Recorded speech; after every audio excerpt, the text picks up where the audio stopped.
Capítulo 5. Permitámosle a Dios ser Dios. El temor llamó a la puerta, la fe abrió y afuera no había nadie. Antiguo proverbio inglés. Los ciudadanos del reino caminan en la fe, no se guían por la vista. Pero esto no quiere decir que nuestra fe sea ciega, todo lo contrario. La fe del reino no es un salto al vacío, sino a un camino iluminado por el resplandor de la luz celestial. La fe del reino es un salto seguro hacia el resplandor de la luz de la fidelidad de Dios en su palabra. La fe del reino no es una creencia titubeante por casualidad, sino una convicción decidida en la credibilidad del Rey y en el gobierno del cielo. La fe del reino es la fe en su fidelidad. Cuando caminamos por fe, comenzamos a ver la vida desde una perspectiva celestial que es mucho más extensa y totalizadora que cualquier enfoque del mundo físico. Las circunstancias y las realidades que son invisibles desde un punto de vista puramente humano se abren a nuestro entendimiento por la fe del reino, aunque no se basa en la vista, se basa en la visión. Entendemos a través de los ojos de la fe que todos fuimos creados para cumplir un propósito.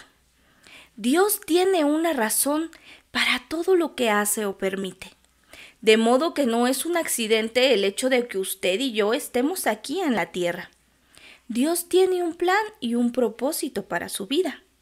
Si usted está vivo y respirando, porque yo sé muy bien los planes que tengo para ustedes, afirma el Señor, planes de bienestar y no de calamidad, a fin de darles un futuro y una esperanza. Jeremías 29:11.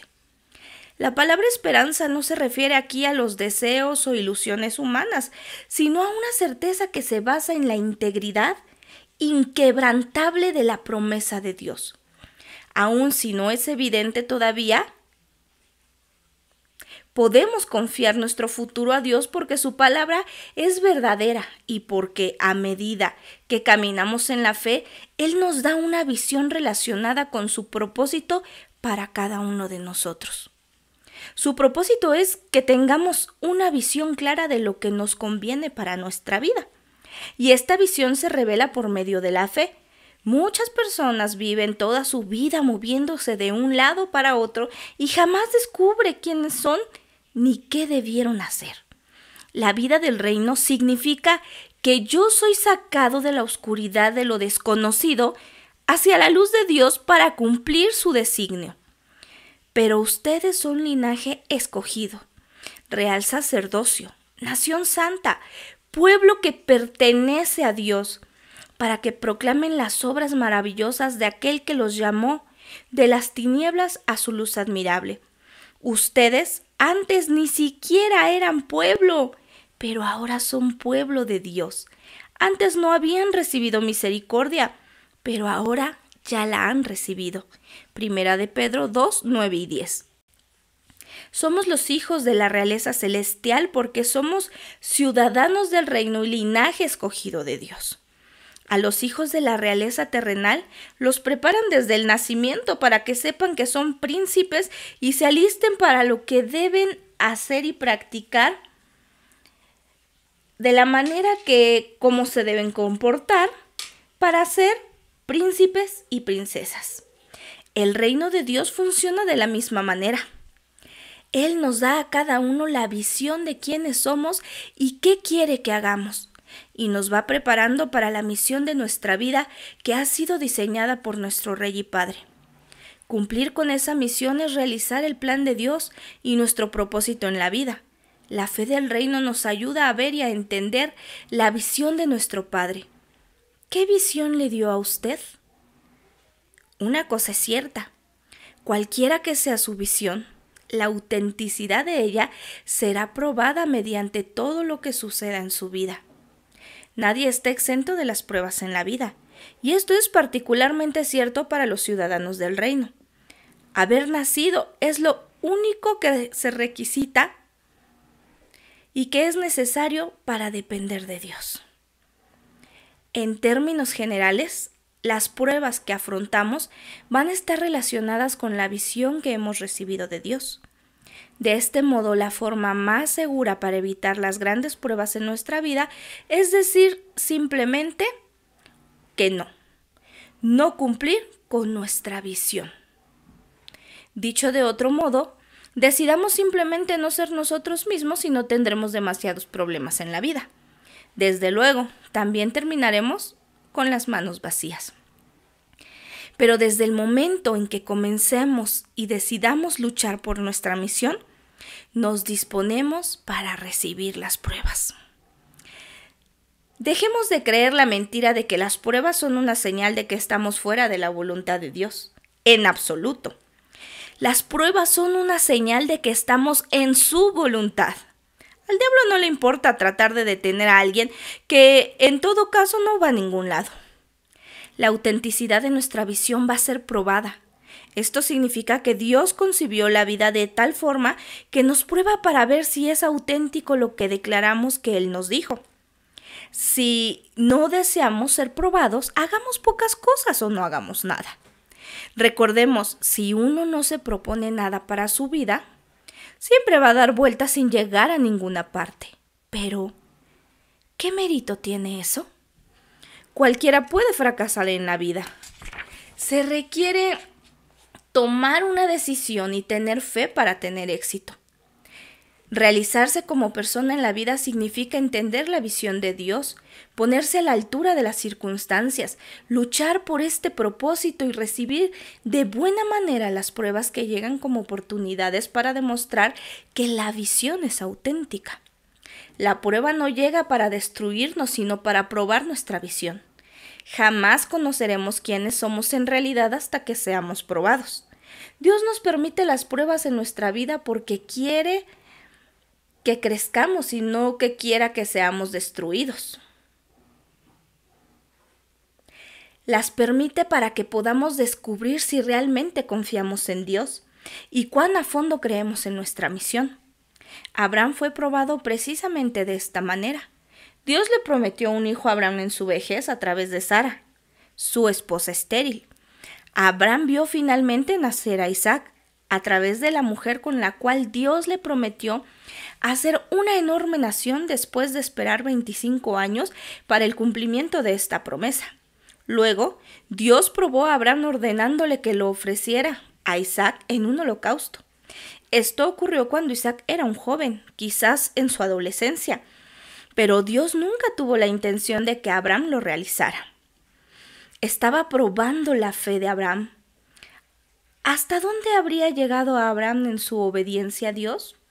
La prueba era para el bien de Abraham, y Dios ya conocía la fe que había en el corazón de Abraham. Pero éste necesitaba saberlo. Dios detuvo a Abraham y le proporcionó un carnero para el sacrificio, justo antes de que Abraham ofreciera a su hijo. «No pongas tu mano sobre el muchacho ni le hagas ningún daño», le dijo el ángel. «Ahora sé que temes a Dios porque ni siquiera te has negado a darme a tu único hijo». Génesis 22:12. Abraham, siendo ya un hombre con una gran fe, salió de esta terrible experiencia con una fe aún más fuerte. Al igual que con un mejor conocimiento de Dios y de las promesas que Él le hizo de aumentar su familia. La visión de Abraham tuvo que ver con una nación que descendería de él y que bendeciría a todas las personas del mundo. Ahora él sabía sin la menor duda que Dios lo haría realidad. La prueba de Abraham comprobó su visión y solidificó su fe. Nuestra prueba quizás no sea tan fuerte como la de Abraham, pero sea la forma que tome, será igual de significativa en la existencia de nuestra fe y en la demostración de nuestra visión. Si Dios nos da una visión, Él la probará. No nos horroricemos de la prueba, recibámosla de buena gana. Dios es Dios, no nosotros. ¿Cómo nos atrevemos a pensar que sabemos más que Dios?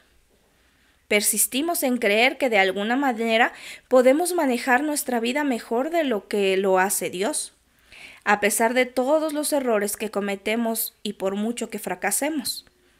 El orgullo yace en el centro de nuestra actitud y el mismo orgullo que hizo que Adán y Eva desobedecieran a Dios en el huerto del Edén.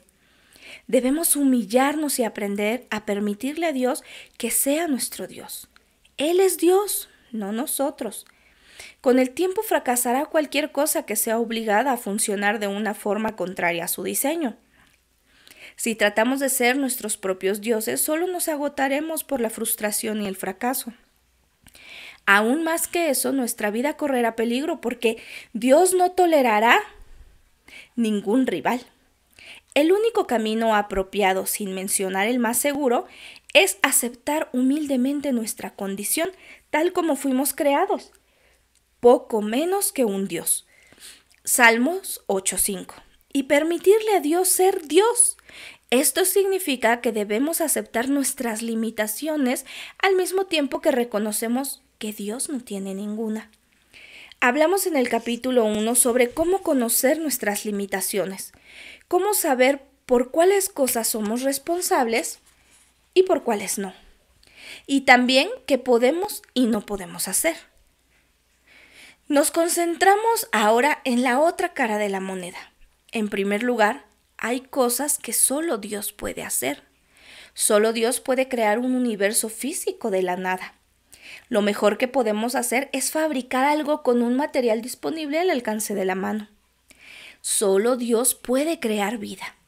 Los científicos han tratado de duplicar esto en el laboratorio reuniendo los componentes básicos de la vida y luego tratando de recrear las condiciones que ellos consideran que existieron en la Tierra hace millones de años, asumiendo que la vida aparecerá repentinamente, pero todos han fracasado. Solo Dios puede cambiarles el corazón, transformando un rebelde científico en un hijo gozoso de Dios. Las terapias pueden ayudar a una persona preocupada a sentirse mejor sobre sí misma, pero ninguna asistencia psicológica puede aliviar el problema central, el orgullo que surge de un corazón pecaminoso. Solo Dios puede perdonar el pecado. Solo Él lo puede desarraigar en la fuente, el corazón humano, y eliminarlo. Hay cosas que solo Dios puede hacer. Hay cosas que solo Dios conoce. Una de las cosas más honestas y liberadoras que le podemos decir a otra persona es, no sé. Pero nos da mucho miedo admitir nuestra ignorancia. Sentimos mucho miedo de que otros piensen que somos tontos. Tenemos que controlarnos o por lo menos convencer a los demás para que crean que lo estamos. Una de las razones por las que hay tanta necedad en el mundo es porque muchas personas y particularmente los líderes y los presuntos expertos dicen cualquier cosa para evitar perjudicar su reputación al ser vistos o considerados como ignorantes. Proverbios 1:7 dice: el temor del Señor es el principio del conocimiento. Los necios desprecian la sabiduría y la disciplina. Dicho en otros términos, el temor del Señor es el punto de partida del verdadero conocimiento. No conocemos todo y no podemos conocerlo todo. Una consecuencia importante de temer al Señor es reconocer el hecho de que hay algunas cosas que solo Dios sabe. Hay algunas cosas que solo Dios entiende. De ninguna manera podemos comprender todo lo que ocurre en la vida. Algunas cosas simplemente desafían nuestro entendimiento. Esta es una razón por la cual la fe del reino es tan importante. La fe del reino nos puede ayudar a tener paz y entera confianza en un mundo que con frecuencia no tiene sentido. Hay veces cuando tenemos que decir, ¿sabes, Dios? En realidad no entiendo esto. Pero tú sí, y eso es todo lo que necesito. ¿Está perplejo o molesto por todas las cosas que no entiende? Rinda su falta de entendimiento a la omnisciencia de Dios. Descanse en la seguridad de que Él tiene todo bajo control, incluyendo las cosas que no tienen sentido para usted. Hay cosas que solo Dios puede explicar. Uno de los más grandes obstáculos que afrontan muchos creyentes para crecer y madurar en la fe es su creencia de que se merecen una explicación por todo lo que Dios les permite en su vida.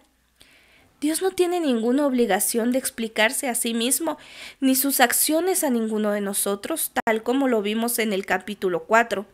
Nadie ha sido probado tan severamente como Job. Y aunque éste recurrió repetidamente a Dios, nunca supo por qué fue probado.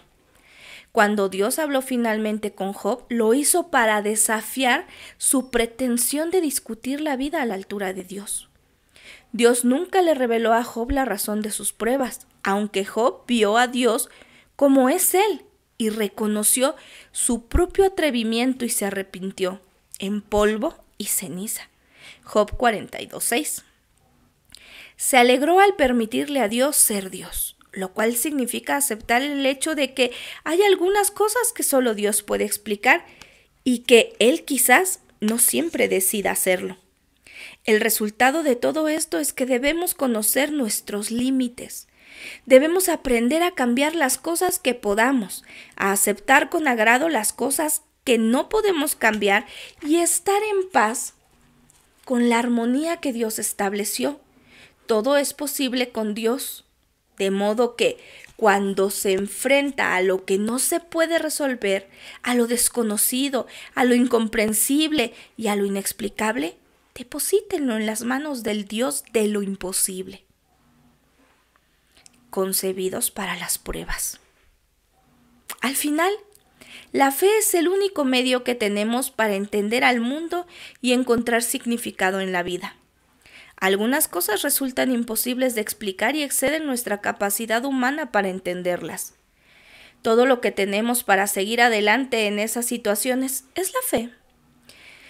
Pero esto es todo lo que necesitamos si nuestra fe está en el Dios vivo y en la integridad de su palabra.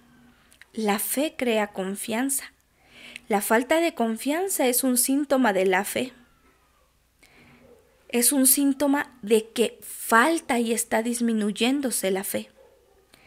Podemos caminar por el mundo con confianza cada día si estamos armados de fe, sin importar cómo sean las circunstancias. La fe nos da la convicción segura de que vamos a resultar victoriosos a pesar de las circunstancias presentes. También nos garantiza el éxito en las pruebas que sin duda vamos a afrontar. Nuestra fe se manifiesta por las pruebas que encuentra. Es decir, las pruebas revelan la naturaleza y la calidad de nuestra fe y aún si se encuentra o no la fe. Así como lo dije anteriormente, nuestra fe es tan fuerte como las pruebas que soporta. Es por eso que Dios permite que se pruebe nuestra fe. Él no solo quiere que sobreviva nuestra fe, sino también que prospere. Y esto solo ocurre en un ambiente de pruebas. De hecho, Dios nos concibió inicialmente para las pruebas. De modo que las pruebas son buenas para nosotros, siempre y cuando sean del tipo correcto de pruebas. Nos ponemos a prueba una y otra vez a nosotros mismos con las cosas equivocadas y luego nos preguntamos por qué nuestra vida es un desorden. Las pruebas de Dios fueron trazadas para que se adapten a nuestro diseño y por lo tanto sirven para fortalecernos y prepararnos para que las usemos en bien de su reino. Si compramos un automóvil que tiene un velocímetro que indica 300 km/h como la velocidad máxima, el fabricante de ese automóvil certifica que puede alcanzar 300 km/h. Quizás nunca hayamos manejado tan rápido y con toda certeza no contribuimos en la calibración del velocímetro. ¿Cómo sabe usted que el automóvil alcanzará esa velocidad? ¿Qué le da derecho al fabricante para hacer esa afirmación? Las pruebas. Los fabricantes de automóviles tienen lugares especiales de pruebas donde ponen a prueba los modelos y diseños nuevos. Una pista de pruebas es como una pista de carreras. Por ejemplo, cuando una compañía diseña un motor nuevo, construye un prototipo y luego monta ese prototipo en un automóvil de prueba. Un piloto de prueba contratado por la compañía lleva este automóvil a la pista y pone a prueba el motor nuevo. Los ingenieros y los directivos de la compañía quieren asegurarse de que el motor responda a los parámetros del diseño. El piloto de prueba forzará el motor hasta el máximo, digamos 300 kilómetros sobre hora, y lo mantiene allí por un periodo determinado de tiempo. Lo convierte en chatarra y comienzan de nuevo si el motor prototipo no pasa la prueba. Sin embargo, si la pasa, si responde según su diseño, se da la siguiente orden: reproduzcan exactamente este motor. Cópienlo al detalle 300,000 veces. Ahora no ponen a prueba cada motor, reproducen los 300,000 a su imagen. Luego la compañía puede declarar que cada automóvil con ese motor puede alcanzar 300 kilómetros sobre hora. ¿Por qué? Porque el motor puesto a prueba lo logró.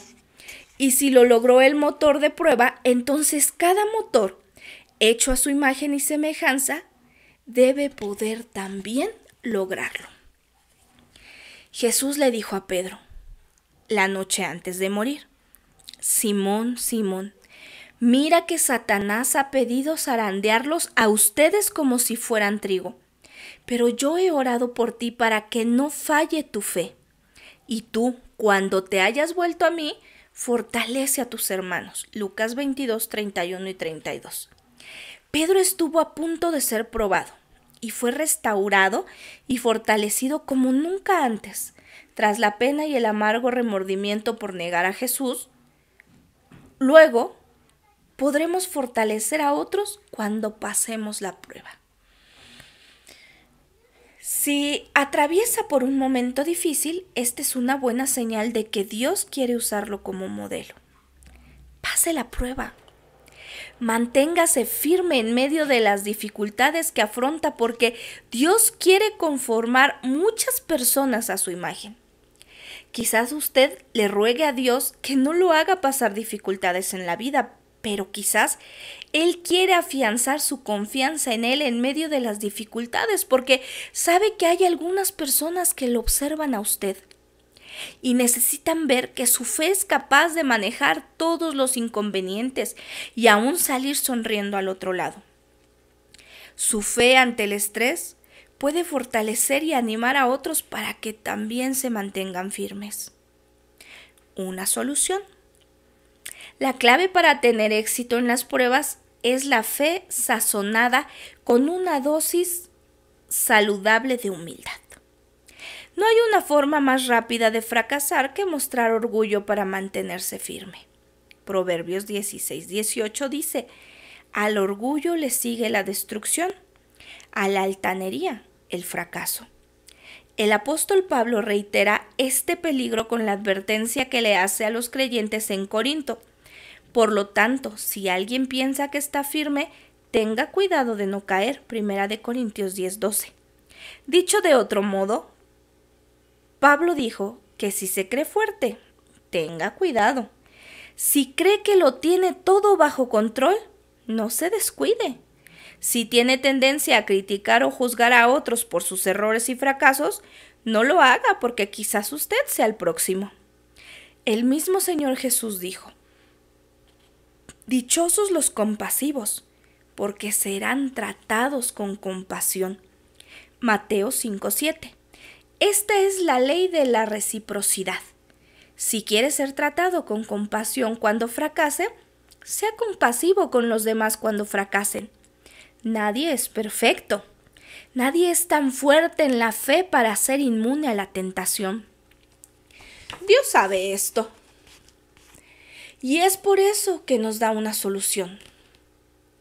Tal como lo explica Pablo, ustedes no han sufrido ninguna tentación que no sea común al género humano. Pero Dios es fiel y no permitirá que ustedes sean tentados más allá de lo que pueden aguantar. Más bien, cuando llegue la tentación, Él les dará también una salida a fin de que puedan resistir. 1 Corintios 10:13. ¿Cree que sus problemas son fuera de lo común? ¿Cree que nadie más ha vivido lo mismo que usted? ¿Cree que usted es exclusivo? Piénselo de nuevo. Nadie es exclusivo. Ninguno de nosotros puede atribuirse una dificultad única en su género que nadie más haya afrontado antes. Sus tentaciones y las mías son comunes a todas las personas. Ni siquiera Jesús fue inmune. Él pasó 40 días de ayuno en el desierto, donde fue tentado por el diablo. Pasó la prueba porque fijó la mirada en el lugar correcto, en su Padre y en la misión que Él le dio. Esto nos debería animar.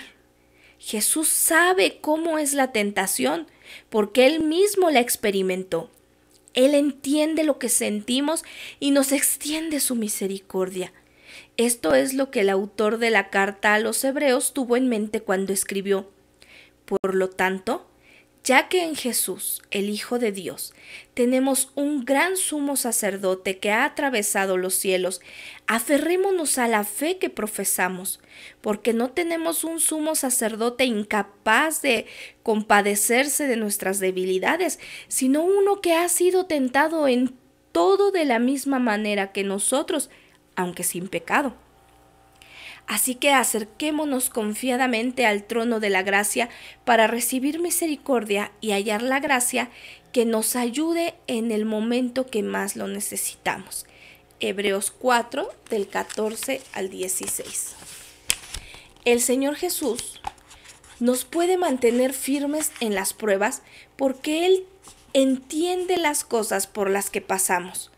De modo que cuando otras personas atraviesan por ahí, podemos decirle con experiencia: aguanta, vas a lograrlo. Podemos armarnos de valor por el hecho de que el Señor es fiel, aun cuando nosotros no lo seamos. Él puede ayudarnos y lo hará, aun cuando temamos no poder lograrlo. Las Sagradas Escrituras dicen: los justos claman y el Señor los oye. Los libra de todas sus angustias. Muchas son las angustias del justo, pero el Señor lo librará de todas ellas. Salmos 34, 17 y 19. Dios es muy fiel con sus hijos. De hecho, no permitirá que seamos tentados más allá de lo que podamos soportar. ¿Quién sabe mejor la resistencia de una máquina que los mismos ingenieros que la construyeron? Si Dios nos creó, ¿quién más que Dios sabe cuánto podemos aguantar? Incluso nosotros no conocemos todo nuestro potencial como lo conoce Dios, debido a nuestra visión y conocimiento limitados. Si afrontamos una prueba que nos parece insuperable, tan solo recordemos que Dios prometió que no seremos probados más allá de lo que podamos aguantar. En otras palabras, no vendrá ninguna prueba que nos pueda destruir porque Dios no lo permitirá. Fíjese, sin embargo, que Dios no quitará todas las pruebas y tentaciones de nuestro camino. Para que Él haga esto, tendrá que quitarnos de este mundo.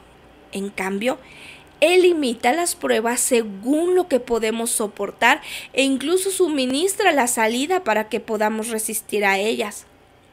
En conclusión, cada vez que afronta una prueba es como si Dios dijera: sé que puedes manejar esta dificultad, así que hazlo. No se queje ni reclame. Sea valiente y resuelto, ejercite su fe. Gaste algo de su inversión en el reino y manténgase firme. Su prueba es una señal de la confianza que Dios tiene en usted. Manténgase firme. Él proveerá la mejor manera de salir de esta situación. Aunque sabemos que Dios proveerá la solución, podemos perderla si no estamos en sintonía con su espíritu. A menudo damos por sentado cómo y cuándo nos librará Dios en el momento en que llegue la dificultad.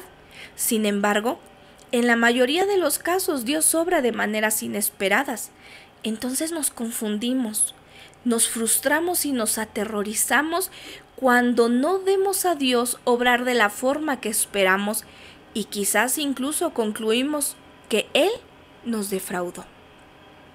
Una razón para la confusión es que tendemos a enfocarnos en nuestras necesidades, mientras que Dios siempre actúa con su conocimiento total de nuestras vidas. Él nos va a librar, pero de una manera preconcebida para que cumpla el propósito completo de Dios y no solo nuestros intereses limitados. La solución a la prueba de Daniel llegó a través del foso de los leones. La solución a la necesidad de Sadrach, Mesach y Abednego llegó a través del horno en llamas. Pablo y Silas recibieron una paliza y fueron encarcelados en la prisión filipense antes de ser liberados a través de un terremoto. La liberación llegó en cada uno de estos casos de una forma diferente a lo esperado, pero al final Dios fue glorificado y sus vidas fueron transformadas. Supongamos que usted tiene un ser querido que se halla muy enfermo. Usted ora constantemente rogándole a Dios que sane a esa persona. Invita a los ancianos de su iglesia para ungir con aceite a su ser querido y para orar por él o ella. Lleva al enfermo a campañas de sanidad para recibir una oración especial y para la imposición de manos. Hace todo lo que puede y le aconsejan, pero aún así muere su ser querido. ¿Y ahora qué? ¿Sigue usted teniendo confianza en Dios? ¿Respondió Él sus oraciones o las ignoró? El conferencista Oral Roberts solía decir que Dios sana de dos maneras: temporal y permanentemente. Él decidió sanar para siempre a este ser querido que murió. En este caso llevó a su ser querido a la patria celestial. Dios suministró la solución, pero de una forma diferente a la que usted esperaba. De modo que, cuando sea probado, manténgase firme y busque cuál es la solución que tiene Dios. Pero esté preparado a que ésta aparezca de una forma inesperada por usted, a que llegue en una dirección no anticipada. Permítale a Dios ser Dios. ¿Cómo conocer nuestras limitaciones? Otra razón para reconocer abiertamente nuestras limitaciones es entender que Dios actúa de maneras inesperadas. Dios no actúa como actuamos nosotros. Nos frustramos continuamente cuando Dios deja de actuar según nuestro plan e insistimos en que debemos saber todo o ser capaces de hacer cualquier cosa. En realidad, aceptar nuestras limitaciones es una experiencia muy liberadora. Es uno de los elementos claves de la fe del reino. Tal como lo dije en el capítulo 2, en la duda, tenga fe. Crea aun cuando no sepa qué hacer, confíe cuando nada tenga sentido. Conocer nuestras limitaciones nos libera de muchas maneras. ¿Cómo? Porque la fe del reino somete sus limitaciones al Dios ilimitado. Nuestras limitaciones se vuelven a fortalecer en las manos de un Dios ilimitado. El apóstol Pablo declaró que el poder de Dios se perfecciona en nuestra debilidad y luego afirmó: por eso me regocijo en debilidades, insultos, privaciones, persecuciones y dificultades que sufro por Cristo, porque cuando soy débil, entonces soy fuerte. 2 Corintios 12:10. El conocer nuestras limitaciones nos obliga a confiar en la fortaleza, sabiduría y poder de Dios en lugar de las nuestras. Pedro pensó que podía respaldar a Cristo con sus propias fuerzas, pero experimentó un fracaso humillante cuando el temor por su propia seguridad personal lo condujo a negar a Cristo 3 veces. Sin embargo, Pedro se convirtió en una auténtica mole de fe que proclamó audazmente a Cristo ante reyes y emperadores una vez que reconoció sus debilidades y se las sometió a Dios. Confíe sus limitaciones al Dios ilimitado. No insista en tratar de conocer todo. Él enseñará cualquier cosa que necesita saber. No se frustre por las cosas que no puede hacer. Todo lo que necesite hacer, lo que Dios lo llame a hacer, será hecho, porque Él lo facultará para cumplirlo. Permítale a Dios ser Dios. Permítale llevarlo consigo mientras Él sepa que usted está listo para obedecerlo. Nos haría bien considerar de nuevo las palabras de David. Señor, mi corazón no es orgulloso, ni son altivos mis ojos. No busco grandezas desmedidas, ni proezas que excedan a mi fuerza. Todo lo contrario. He calmado y aquietado mis ansias. Soy como un niño recién amamantado en el rezago de su madre. Mi alma es como un niño recién amamantado. Salmos 131, 1 y 2. Recordemos que estas son las palabras de un rey. David fue el rey más poderoso de su tiempo. Docenas de servidores estuvieron siempre a su disposición. Él podía decidir asuntos de vida o muerte con un gesto de su mano. Nadie le negaba nada de lo que él deseaba. Aún así pudo decir: mi corazón no es orgulloso. David se acordó humildemente de dónde vino. Era un pastor cuando Dios lo llamó para ser rey. Jamás se olvidó que en el fondo era un humilde pastor. David pasó a decir más tarde: ni son altivos mis ojos. La palabra hebrea para altivo puede significar presuntuoso, pero también puede significar mirar a alguien por encima del hombro con un aire de superioridad. Ambas actitudes son equivocadas. David no presumió ser más de lo que era. No fue un hombre que se dio aires de importancia ni se consideró mejor que otros, sencillamente porque Dios lo escogió para ser rey. Nosotros tampoco debemos ser orgullosos. No tenemos el derecho de despreciar a los demás solo porque somos ciudadanos del reino de Dios e hijos de su familia real. La familia del reino nos ayuda a estar equilibrados y una parte de ese equilibrio se reconoce al recordar no solo quiénes somos y dónde estamos, hijos de Dios en su reino de la luz, sino también quiénes fuimos en el pasado y de dónde venimos, esclavos del pecado atados al reino de las tinieblas de Satanás. David dijo luego: no busco grandezas desmedidas ni proezas que excedan a mis fuerzas. Hay algunas cosas que son demasiado grandes para nosotros, tal como lo vimos anteriormente. Esas son cosas que no logramos entender. Hay algunas cosas que se supone que no deberíamos conocer ahora mismo. Dios tiene sus razones para reservarlas y debemos confiar en Él. Corrienten Boom cuenta un recuerdo de su infancia en una carta escrita en 1974.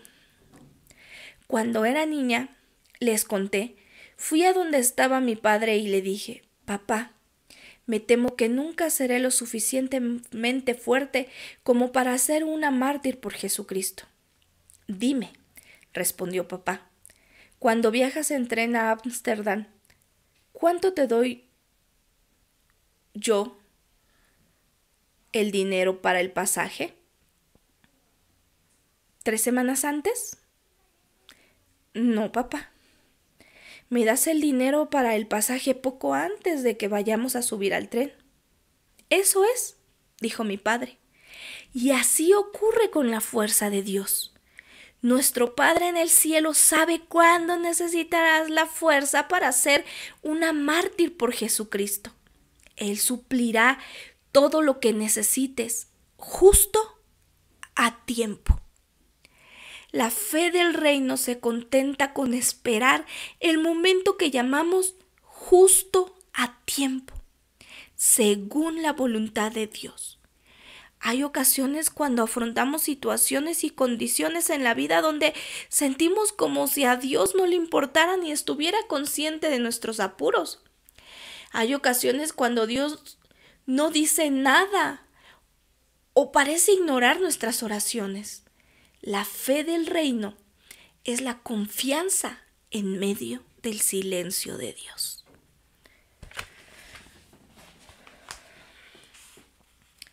Dios tiene algo mejor.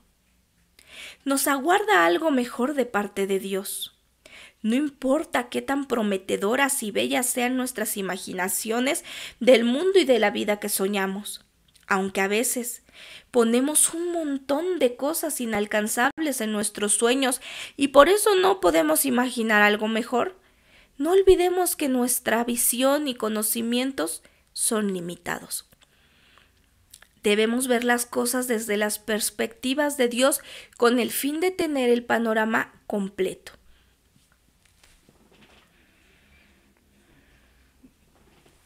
Isaías 64:4 dice: Fuera de ti, desde tiempos antiguos, nadie ha escuchado ni percibido, ni ojo alguno ha visto a un Dios que, como tú, actúe en favor de quienes en él confían. Pablo citó este mismo versículo de una forma un poco diferente para los creyentes corintios.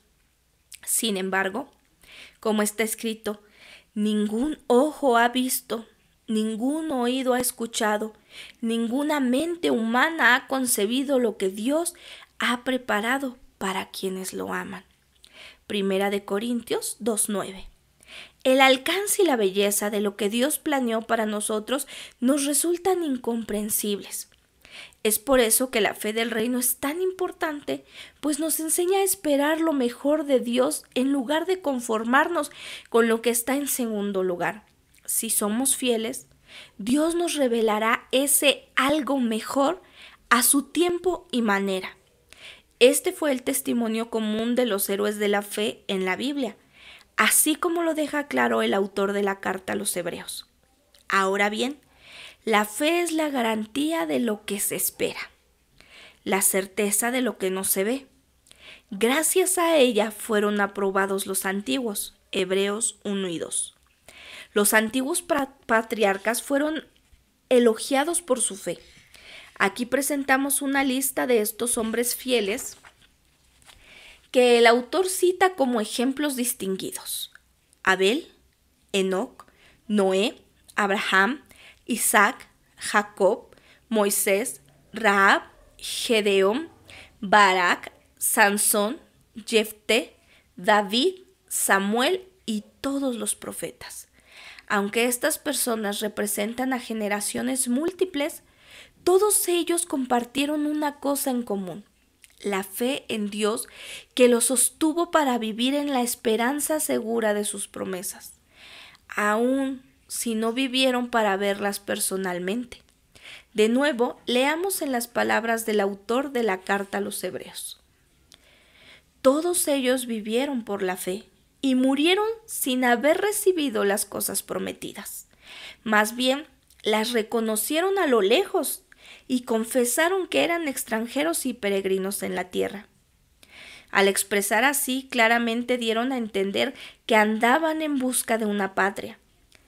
Si hubieran estado pensando en aquella patria de donde habían emigrado, habrían tenido oportunidad de regresar a ella. Antes bien, anhelaban una patria mejor, es decir, la celestial. Por lo tanto, Dios no se avergonzó de ser llamado su Dios y les preparó una ciudad, aunque todos obtuvieron un testimonio favorable mediante la fe.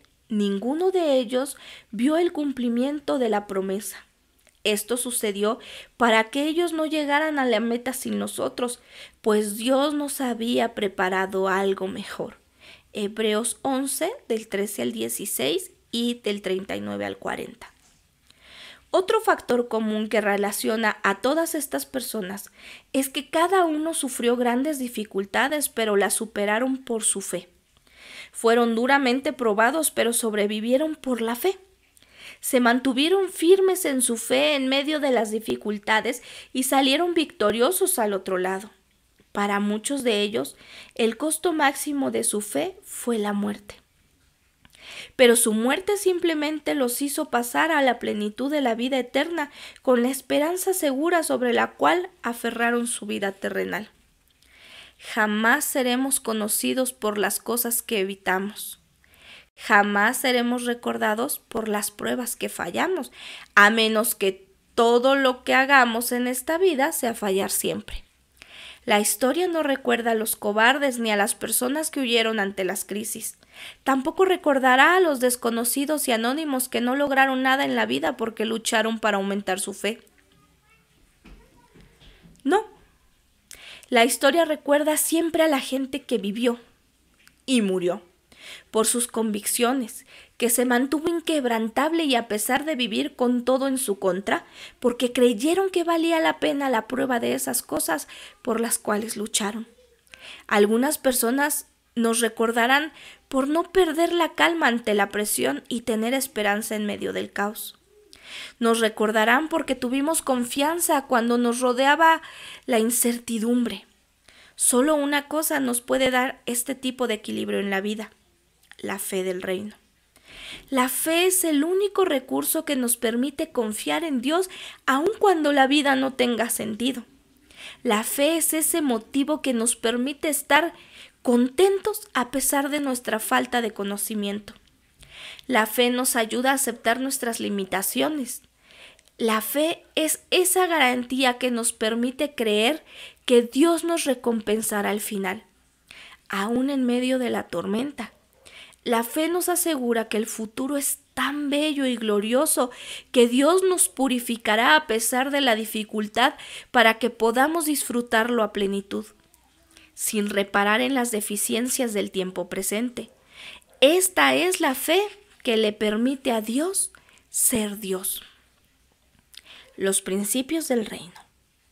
La fe del reino es un salto seguro hacia el resplandor de la luz de la fidelidad de Dios en su palabra.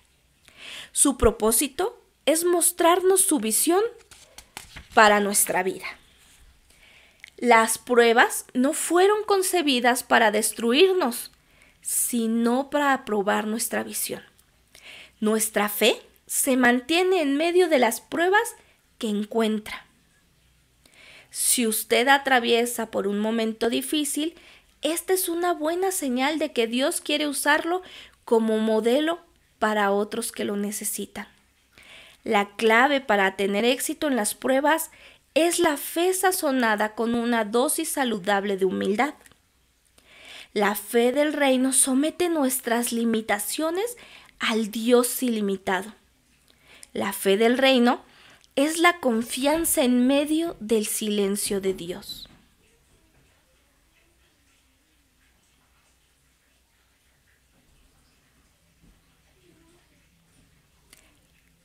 Nota final agregada del pastor Ignacio Arcila Maravilla. La fe de la gracia, como la del reino, no es de la tierra ni humana, sino de Dios, para los humanos y para que la vivan en la tierra. La fe, por cuanto es de Dios, es sobrenatural.